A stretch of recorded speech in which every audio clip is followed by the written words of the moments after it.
Alright, this is Marty with Marty's Diesel, and this is going to be my latest update for my old body style electric fuel system conversion kit. It is March 8th, 2023. Today I'm going to be talking about fixing one of the most common failures that we experience with our fuel system. This failure is where customers are not crimping this style of connector correctly, and then the connection fails. Usually it's from the incorrect crimpers being used, and then the insulation gets damaged. There is a difference between insulated crimping and non-insulated crimping.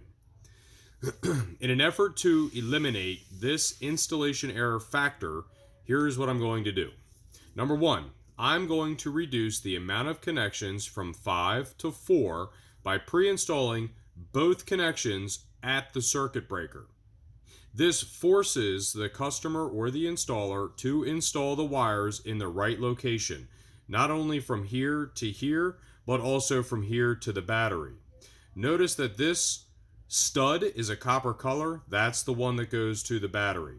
And when you install this on the firewall, the resettable button is going to end up being on the driver's side, facing the driver's side fender.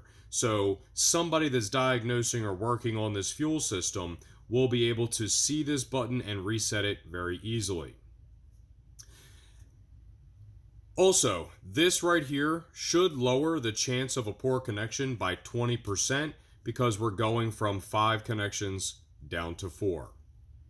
The second thing I'm going to be doing is, well, I've already done it. I have now purchased all of the same style connectors. Okay, they are the same style connector. Molex connector inside of there, Molex connector out here. It's just the same fitting, the same connector minus this Permaseal heat shrink. They are literally 100% the same. These connectors make it easier to crimp with standard tools, easier to see mistakes, and easier to install correctly.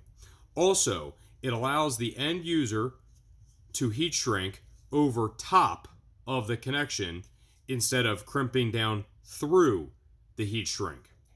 I hope that this reduces the amount of installation related issues that we encounter. Now that we are on the topic of the heat shrink, here are some of the quality attributes on this material that we chose. Obviously, this is a much larger piece than what we're going to be sending out in your kit, but I felt that it made it easy to see in the video. So the first thing is, it's double walled, so it's durable. Number 2, it has adhesive lining on the inside, so as you shrink it down, it's going to be watertight. And then last but not least, number 3, it's a 3-to-1 shrink rate, so you know it's going to shrink and seal down around your connection.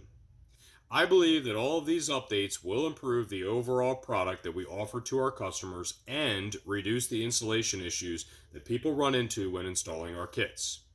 Thanks for watching, and until my next update, enjoy your truck.